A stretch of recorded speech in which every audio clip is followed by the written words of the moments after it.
África y Latinoamérica tienen dos cosas en común: recursos y pobreza. Bueno, técnicamente tienen tres cosas en común, porque también podemos incluir el pasado colonialista, ya que fueron colonias de Europa, pero no se puede culpar a Europa por todo en esta vida. Ahora, volviendo a recursos y pobreza, la pregunta es simple: ¿por qué? A primera vista, es una paradoja cruel. Países con enormes reservas de petróleo, minas ricas en minerales y suelos fértiles deberían ser, por definición, más prósperos. Y sin embargo, la realidad muestra otra cosa. Venezuela, por ejemplo, figura entre los países con mayores reservas de petróleo del mundo. Estimaciones recientes estiman sus reservas probadas alrededor de los 300.000 millones de barriles. Y aún así, mantiene más de 10 años en una crisis profunda. La República Democrática del Congo posee una riqueza mineral masiva. Estimaciones agregadas que suelen citarse hablan de un valor potencial cercano a los 24 billones de dólares. Aunque esa cifra es un poco aproximada, la realidad es que es una cifra muy grande. Y al mismo tiempo, su PIB per cápita se encuentra en el orden de los varios cientos de dólares al año. Más o menos entre los 500 o 700, lo cual es una cifra que ilustra la brecha entre riqueza subterránea y bienestar cotidiano. A este fenómeno la economía política lo puede llamar la maldición de los recursos. No es una maldición mística, sino una convergencia de varios mecanismos económicos, políticos y sociales, que combinados hacen que la abundancia de recursos pueda traducirse en menor crecimiento, instituciones más débiles y menor competitividad. El primer mecanismo es a menudo invisible y económico. Se le puede llamar la enfermedad holandesa. Y es que cuando un país experimenta un boom de recursos, como gas, petróleo o minerales, ingresan grandes flujos de divisas y la moneda local tiende a apreciarse. Esta apreciación encarece las exportaciones no extractivas, como la manufactura o la agricultura, que pierden competitividad. El resultado es que un sector dominante aspira a los recursos humanos y financieros del resto de la economía, dejándola más estrecha y dependiente. El término proviene de la experiencia neerlandesa tras el descubrimiento del gas en el Mar del Norte a mediados del siglo XX, y desde entonces se ha convertido en un marco analítico recurrente. A esa distorsión estructural se suma la brutal volatilidad de los precios de las materias primas. Y es que el petróleo llegó a cotizar por encima de $140 por barril en 2008 y cayó a una franja de $30 o $40 al año siguiente. Este tipo de montaña rusa convierte la planificación pública en una tarea imposible. El auge conduce al gasto exuberante y la caída a recortes traumáticos. Sin regla de manejo fiscal, los países pagan promesas en los momentos señalados y quedan desprotegidos cuando la marea baja.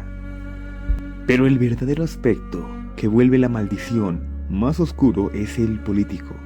Las rentas extractivas son fáciles, enormes ingresos concentrados que pueden ser controlados desde el centro de poder.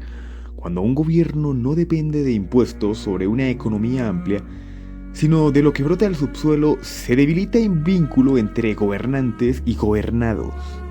El Estado deja de necesitar tanto la legitimidad que otorgan los impuestos y la transparencia, y eso crea un entorno propicio para el clientelismo, el nepotismo y la corrupción. Un caso ilustrado son las irregularidades detectadas en Angola entre 2007 y 2010, donde auditorías y organismos internacionales señalaron desajustes contables y operaciones vinculadas a la petrolera estatal por un orden de magnitud de decenas de miles de millones de dólares. Reportes públicos mencionaron un desajuste cercano a 32.000 millones de dólares en ese periodo. Un ejemplo de cómo las rentas no fiscalizadas pueden evaporarse sin beneficio social claro. Esta concentración de la riqueza convierte además los recursos en un imán para la violencia. Donde hay diamantes, coltán o petróleo, surgen incentivos para que actores armados, facciones políticas o potencias externas traten de capturar o explotar estos activos.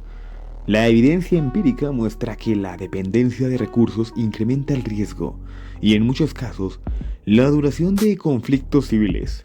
Por si fuera poco, la composición del petróleo en sectores extractivos, pocos impuestos relativamente bien pagados y escasos encadenamientos productivos frena la creación de capacidades locales.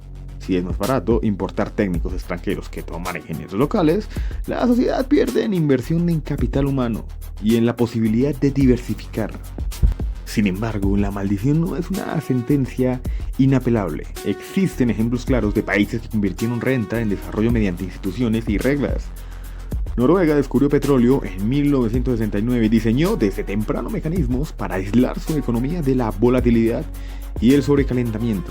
La renta petrolera se canaliza a un fondo soberano cuyo uso está regido por una regla fiscal. Solo se permite gastar en promedio una pequeña fracción del fondo. La referencia reciente está en torno al 3% anual, lo que ha ayudado a ahorrar para el futuro y a mitigar la enfermedad holandesa. Botswana ha gestionado la renta de los diamantes con disciplina macroeconómica y acuerdos de reparto que sostuvieron décadas de crecimiento. Chile ha utilizado los fondos de estabilización y reglas fiscales para suavizar los ciclos del cobre y financiar inversión pública y social. Estas experiencias dejan claro que la diferencia está menos en la geología que en la política. Instituciones fuertes antes del descubrimiento, transparencia, reglas fiscales, inversión en capital humano y estrategias deliberadas de diversificación pueden generar resultados distintos.